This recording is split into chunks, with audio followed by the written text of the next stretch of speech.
Alright, this video is the second video in our Chapter 1 study of symmetry and surface area. And today we're going to specifically look at line symmetry. So, we mentioned line symmetry in yesterday's video. It's a type of symmetry where an image or object can be divided into two identical reflected halves by a line of symmetry. These identical halves can be reflected in vertical, horizontal, or oblique, or another word for that would be slanted line of symmetry. And we'll look at those different types, but another part of this definition would be a line of symmetry or a line of reflection or axis of symmetry is that line that divides the figure into the two reflected parts. A figure might have one of these, or could potentially have more, or none. So, for example, if we look at a few different shapes here, we'll be able to show these types of symmetry. Say we've got a shape that looks like this, a little house. Okay, we would be able to see that a vertical line up and down could be drawn right down the middle, and if that was the case, it would be able to fold over, reflecting perfectly on either side. The vertical line would be the line of symmetry, or sometimes also referred to the line of reflection or the axis of symmetry. Okay, and it's vertical in that place. Okay, horizontal one might look like the letter E. Okay, a horizontal would be a horizontal line drawn down the middle of that. Okay, your line of symmetry is right there. And oblique then would be a slanted line, so say we've got a diamond, we would have oblique lines of symmetry running that way and also this way. So in this case we would have two lines of symmetry that way. We'd also have a vertical line of symmetry that way and a horizontal line of symmetry that way. So lots of lines of symmetry going that way. Okay.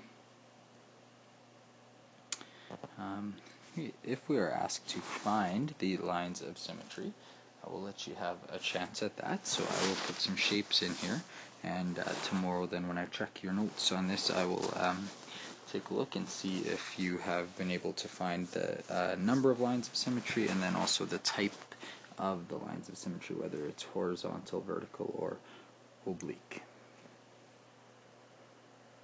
Okay, so here are two shapes that you could look at, and you'll be able to draw out on A the number of lines of symmetry, so actually draw the lines in, and then you'll be able to label them, determine that if they are horizontal, vertical, or oblique. Now it is possible in these examples that they might have no lines of symmetry, one line of symmetry, or multiple lines of symmetry. If it does have lines of symmetry, it's possible that they could be all vertical, all horizontal, or a combination of them. So I'll take a look at your responses tomorrow in class and make sure that you are getting that right. And there's one more for you to do as well, the bubble X there. Okay?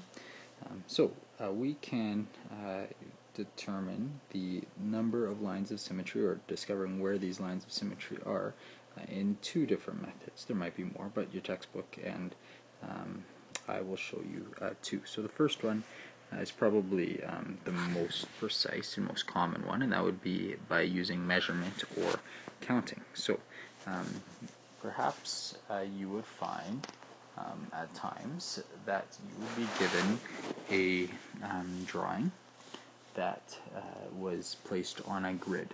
And now if you have a drawing on a grid, you'll be able to count the exact distances from each side of where you expect the line of symmetry to be, and exactly halfway in the middle, that would be where you'd find your line of symmetry. So I will draw an example of that. Okay, so if we had something like this drawn on a grid, just a simple shape like this, and we were trying to determine where the line of symmetry might be. In this case we'll look at the vertical line of symmetry. There will also be a horizontal one, but we won't worry about that one in this example. So the vertical line of symmetry, now you'll be able to look at it and likely see that it's going to be along this line right there, but sometimes they're a little more complicated than that, and so the way that you would determine that would be take one line, one part of it, and so we can maybe use this top part, that distance to there. You would count out the number of squares, so 1, 2, 3, 4, and we know that the line of symmetry must be equal distance from either end. Okay, so if there's 4, that means half of that is going to be that. So we'll count in 2, okay, and we'll count in 2, and we know that the line of symmetry must be right along here. Okay, you could do that on any point along here. From here would be 1 jump in from each side. This one would again be 1 jump in from each side. And at the bottom, find 2 jumps from each side, and you'll see each time it will line up perfectly with that line of symmetry. So this example pretty straightforward. You could see maybe how, if it was more complicated, this could be a useful method in determining where that line of symmetry is. Okay. The second way, and maybe it'll be difficult to draw, but we'll try to explain it, would be if you had this drawing on a piece of paper. If you had a shape that you expected to be perhaps symmetrical, okay, so perhaps we have our butterfly again, okay, nice little butterfly drawn out, right, okay, nice little butterfly, right. Okay, if you had that drawn out and you suspected that that might be symmetrical and you wanted to find that line of symmetry, you could take that paper and fold one half over the other half, and if they perfectly lined up, at that point the crease line would be a line of symmetry, and we know that that crease line would be right through there. So if you have access to a piece of paper, you could fold it in half so that the sides line up perfectly. The crease line will then be your line of symmetry. Those same methods then could be used to complete drawings of the symmetrical shapes when we are given half of it. So method 1 again with the grid, we'll put that on and show you how you could use that to determine, to complete the drawing. Alright, so suppose we've been given a drawing like this on a grid. We've been given what the line of symmetry is right here, and we've been given half of the shape drawn out like that. We could count from each point along the top part equal distance out in order to determine where our next point is. So this point, of course, is right on the line of symmetry, so it's going to start there. This point we could count out is 1, 2 jumps out. That means we have to go 1, 2 away. Our next point would be right there, and we could connect that line. We could see that the same thing is from there, so the next line will be that. That one is 1 away, right? So we could go 1 away like that, and back out to the 2 away, and finally like that. And you can see that we've now completed the shape, and it's has line symmetry around the original line of symmetry that's been given to us. So a pretty straightforward method of doing that.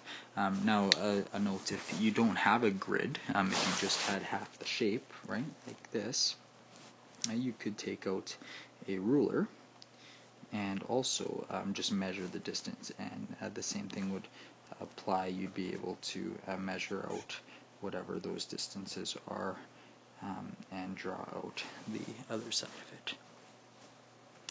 Okay, and finally we will look at the second method using the paper folding.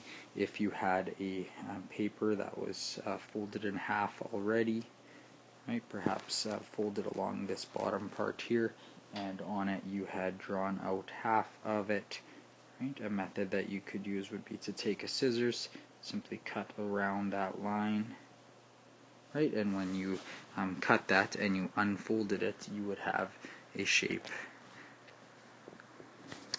that would have the other part of it as well. Your crease line again would be your line of symmetry, and you would have remaining the other part of it, and you've now got your complete shape. So that is those are 2 methods to use to complete the drawing. That is this video. Hope that was helpful.